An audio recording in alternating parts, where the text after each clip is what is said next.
On va regarder cet exercice que je connais par des retours donc des oraux de NS en filière PC en 2017, mais il me semble que ça a été posé ailleurs depuis. Ça peut être posé dans tout un tas de concours différents. Donc dans cet exercice, on considère deux nombres complexes A et B distincts, ainsi que deux polynômes complexes non constants. Donc c'est important de voir qu'ils sont non constants. Ça sera utilisé dans la démonstration.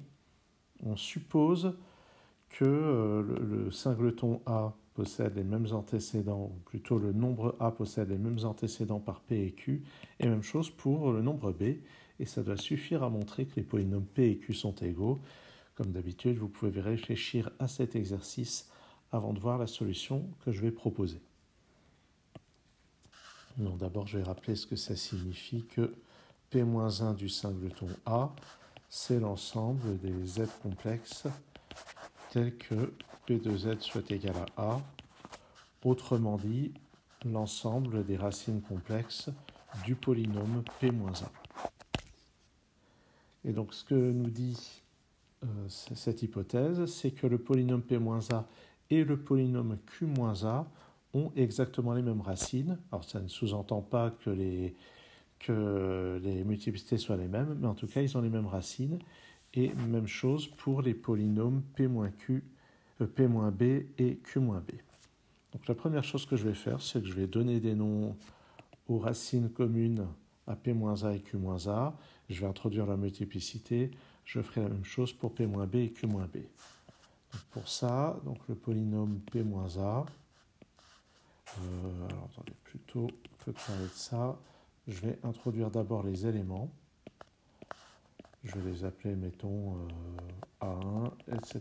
jusqu'à AS. Et puis donc ça, c'est aussi égal à Q-1 du singleton A. Et je vais faire la même chose pour les antécédents du singleton B. Je vais introduire donc les éléments que je vais appeler B1 jusqu'à B1 dis T. Donc S, T, ce sont les cardinaux de ces ensembles. Et quand j'écris ça, il est sous-entendu que 1 AS sont des éléments tous distincts. Pareil pour B1 et BT. Et puis, si P-1 du singleton A est aussi un singleton, ça veut dire que S est égal à 1, et ainsi de suite. Donc les polynômes P et Q, je rappelle, ne sont pas des polynômes constants, ils sont différents du polynôme nul, et c'est pour ça que ces ensembles sont finis. Et par ailleurs, ces ensembles sont non vides du fait du théorème de d'Alembert. Maintenant, je vais introduire les factorisations. Donc le polynôme P-A, si j'appelle alpha le coefficient dominant du polynôme P, donc ça va être alpha fois un produit x-1 puissance, mettons, m1, etc. jusqu'à x-as puissance ms. Donc j'introduis ici les multiplicités de A1 à S en tant que racine du polynôme P-A. Je fais la même chose pour Q-A. Alors tiens, le coefficient dominant, je vais l'appeler alpha P dans un cas, alpha Q dans l'autre cas. Je vais donner des noms, mettons N1, etc. jusqu'à NS. Et puis, je vais faire la même chose pour P-B. Je vais appeler le coefficient dominant. Le coefficient dominant, c'est le même, vous me direz. Donc ça ne change pas. Alpha P, je vais appeler, mettons, P1 jusqu'à P1 dis T. Les multiplicités pour B1 jusqu'à BT pour ce polynôme. Je vais faire la même chose pour le polynôme Q-B. Donc le même coefficient dominant qui de toute façon ne jouera aucun rôle dans le reste de la démonstration. Et mettons que j'appelle Q1 jusqu'à Q1 dis T. Tout ceci. Donc déjà, qu'est-ce qu'on peut remarquer? On peut remarquer que le degré de P est égal au degré de P moins A. C'est donc la somme dmk pour k variant de 1 à S. Alors pourquoi est-ce que c'est égal au degré? C'est là qu'on utilise le fait que P n'est pas un polynôme constant. Donc P a un degré supérieur ou égal à 1, ce qui fait que le fait de modifier le coefficient constant ne change pas le degré du polynôme. Alors, par ailleurs, le degré de P est égal aussi au degré de P moins B, donc c'est aussi égal à la somme dP indice K pour K variant de 1 à T. Et de la même manière, le degré de Q vaut à la fois la somme des P indice K et la somme des Q indice K.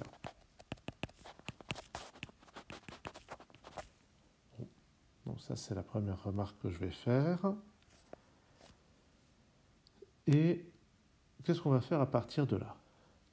Eh bien, n'oublions pas que notre but est de montrer que P et Q sont égaux, donc il va s'agir de montrer, je vais écrire ici, l'objectif, c'est que le polynôme P moins Q est le polynôme nul.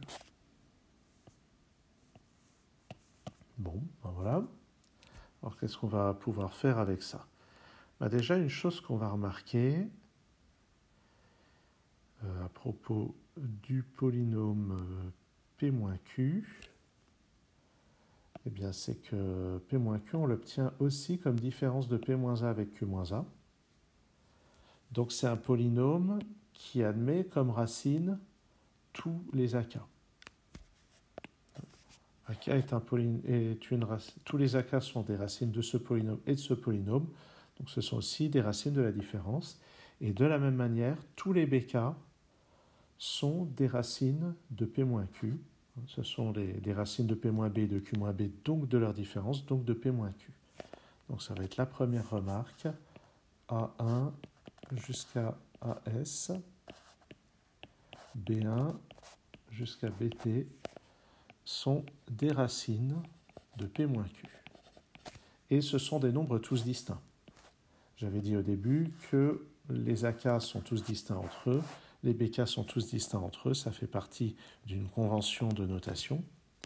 Et par ailleurs, il ne peut pas y avoir d'éléments communs entre cet ensemble et cet ensemble, puisque P de A indice quelque chose, ça vaut petit a, P de B indice quelque chose, ça vaut petit b. A et B sont distincts, c'est donc que ces nombres ne sont pas les mêmes que ceux-là. Donc ici, ça montre que P moins Q possède au moins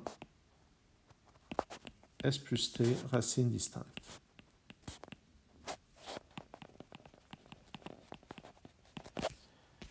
Donc maintenant, si on arrive à justifier que le degré de P moins Q est strictement inférieur à S plus T, eh bien on pourra conclure que P moins Q est le polynôme nul. C'est une propriété connue. Si un polynôme a un degré strictement majoré par un certain nombre et qu'on sait que ce polynôme possède au moins ce certain nombre de racines, on sait que c'est le polynôme nul. Donc ce qu'on va faire maintenant, c'est trouver un argument. Donc je vais noter quel va être le nouvel objectif. C'est de montrer que le degré de P moins Q est strictement inférieur à S plus T. Alors comment est-ce qu'on va faire ça? Eh bien, ce qu'on va faire, c'est qu'on va regarder les racines A1 à S, quelles sont leurs multiplicités relativement au polynôme dérivé de P-A qui se trouve être P'. Et on va faire la même chose pour le polynôme P-B qui admet pour dériver également le polynôme P'. Donc pour ça, je vais rappeler une propriété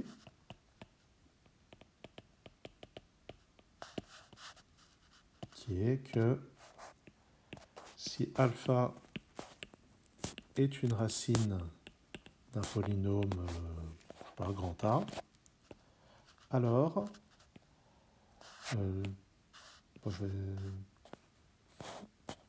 vais l'écrire autrement.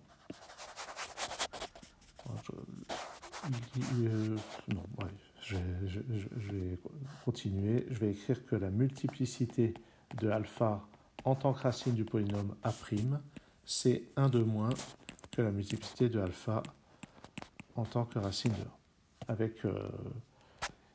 Avec la convention qu'on parle de multiplicité nulle quand le nombre n'est pas racine de A', mais en d'autres termes, une autre manière de le dire, c'est si x moins alpha a une certaine puissance d divise A, alors x moins a, x moins alpha à la puissance d moins 1 divise a'.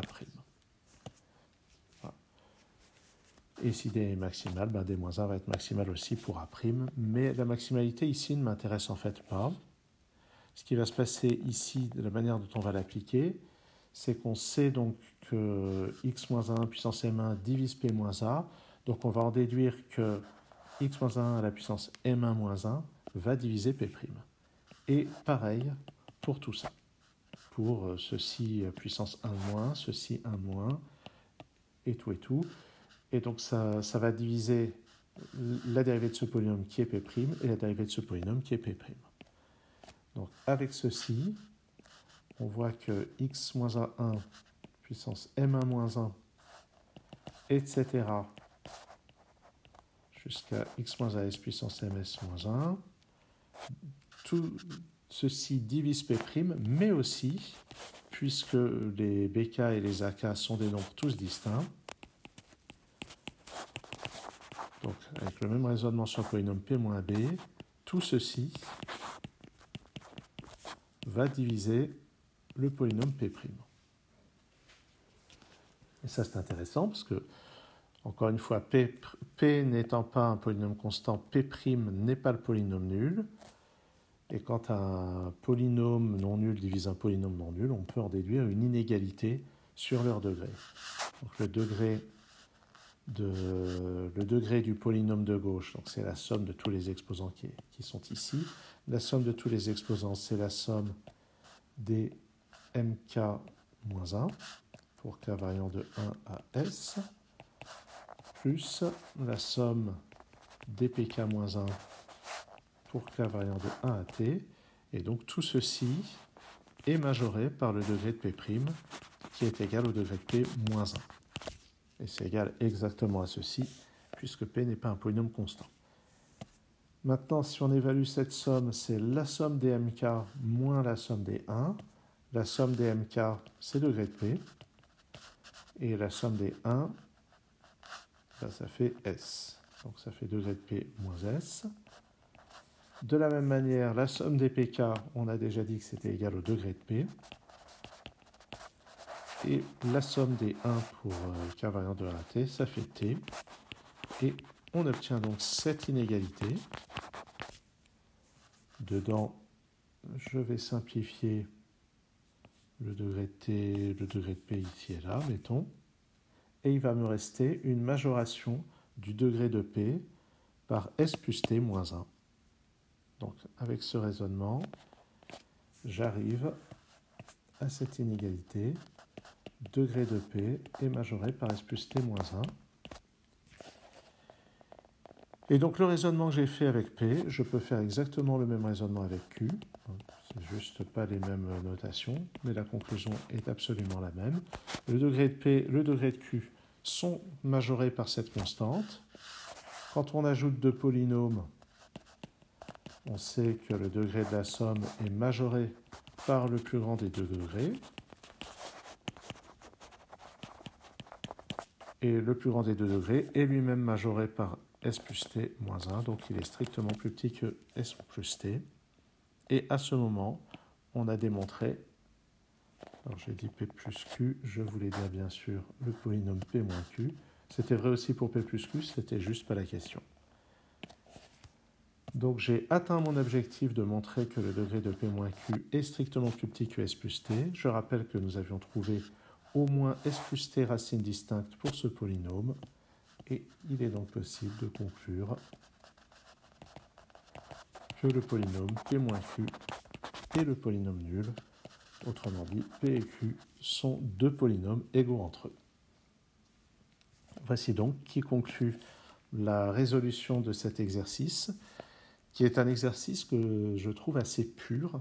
Enfin, je trouve que l'énoncé en lui-même est assez joli. Ça montre une forme de rigidité des hypothèses qui ont... On a juste deux éléments qui ont les mêmes antécédents, sans supposer plus. Et après coup, ça va être vrai pour tous les antécédents, puisque les polynômes sont égaux. Donc, J'imagine que c'est assez difficile d'avoir de véritables conséquences de ce résultat. C'est vraiment un exercice qui est intéressant juste en tant que tel. Pour ma part, l'intérêt que je trouve, c'est qu'il permet d'utiliser de manière astucieuse les concepts de multiplicité, et notamment les liens entre multiplicité et polynômes dérivés. Merci de votre attention.